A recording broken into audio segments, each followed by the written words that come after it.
Hello दोस्तों, स्वागत है आपका हमारे चैनल पे। आज की कहानी का शीर्षक है नारायण। तो आइए सुनते हैं कहानी। आरुणि नामक प्रसिद्ध एक महान तपस्वी देविका नदी के तट पर आश्रम बनाकर घने वन में उपवास रखकर तपस्या करने लगे। एक दिन वह नदी में नहा रहे थे। डुबकी लगाकर जैसे ही ऊपर आए तो उन्हें सामने एक शिकारी दिखा, जिसने धनुष पर बाण चढ़ाकर उनकी ओर बाण साध रखा था। वह भयभीत हो गए और घबराहट में नदी से बाहर निकलने के बजाय वहीं खड़े रहे। लेकिन अगले ही क्षण जो शिकारी उन्हें मारने को उतारू था, उसने धनुष और बाण अपने हाथों से गिरा दिए तथा घुटनों के बल बैठकर आरुणि से कुछ निवेदन करने लगा। शिकारी बोला, हे ब्राह्मण, मैं अपने सामने आने वाले हर जीव को, चाहे वो पशु हो या मनुष्य, मार देता हूँ। आपको भी मारने के विचार से ही आया था, पर आपको देखते ही मेरी हत्या की लालसा चली गई। मुझे अपने पापों का बोध हो रहा है। मेरा जीवन सदा पाप में बीता है। मैंने हजारों हत्याएं की हैं, लेकिन आज तक ऐसा कभी नहीं हुआ कि अपने शिकार को देखकर मेरी ये हालत हो जाए। आरुणि के मुख से कोई शब्द नहीं निकला। वह अचरज के साथ शिकारी को देखते रहे। शिकारी ने उन्हें चुप देखकर आगे कहा, इतने ब्राह्मणों की हत्या करने का पापी मैं किस नरक में जाऊंगा, मुझे नहीं पता। आप तपस्वी जान पड़ते हैं। मेरे पाप कैसे कटेंगे? कृपया उपदेश देकर मेरा उद्धार करें। आपके साथ मैं भी तप करना चाहता हूँ। आप अपने साथ मुझे अपनी शरण में ले लें।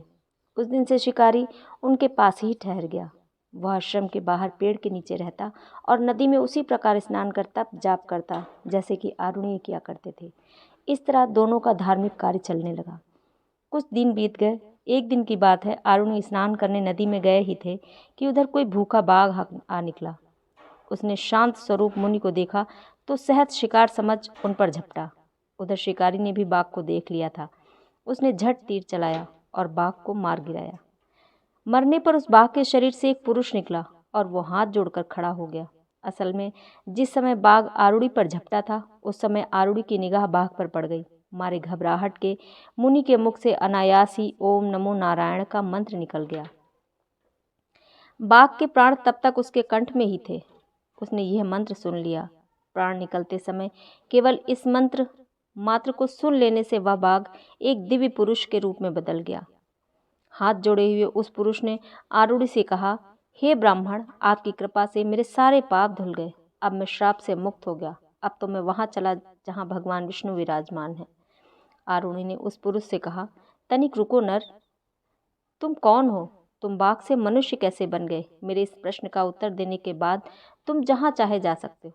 वह बोला, महाराज, इससे पहले के जन्म में मैं दीर्घबाहु नाम से प्रसिद्ध एक राजा था। वेद वेदांग और बहुत से धर्म ग्रंथ मैंने कंठस्थ कर लिए थे। इस घमंड में वेद पाठी ब्राह्मणों का मैं खूब अपमान किया करता था। मेरे इस व्यवहार से सभी ब्राह्मण बहुत नाराज हो गए। एक बार ब्राह्मणों ने मिलकर मुझे श्राप दे दिया कि तू सबका इतनी निर्दयता से अपमान करता है, इसलिए जा, तू निर्दयी बाघ बनेगा। हे मूर्ख, तूने बहुत कुछ पढ़ लिया है, तू सब कुछ भूल जा।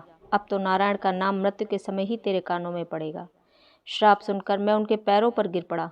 मेरे बहुत गिड़गिड़ाने पर वे पसीजे और मेरे उद्धार की बात बताई। उन्होंने कहा, हर छठे दिन जो कोई भी तुम्हें दोपहर में मिले, वही तुम्हारा आहार होगा।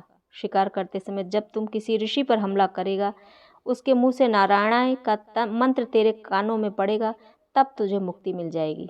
ब्राह्मणों का कहा, आज ये सत्य हो गया। ये कहकर वह बाघ बना हुआ दिव्य पुरुष स्वर्ग को चला गया। उधर आरुणि बाघ के पंजे से छूटकर संयत हो चुके थे।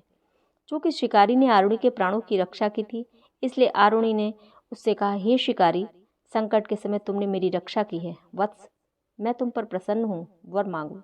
शिकारी ने कहा, आप साक्षात चलते फिरते देवता हैं। मेरे लिए यही वर काफ़ी है कि आप मुझसे प्रेम पूर्वक बात कर रहे हैं। मुझे और कुछ नहीं चाहिए। प्रसन्न होकर आरुणि ने कहा, पहले तुम पापी थे, पर अब तुम्हारा मन पवित्र हो गया है।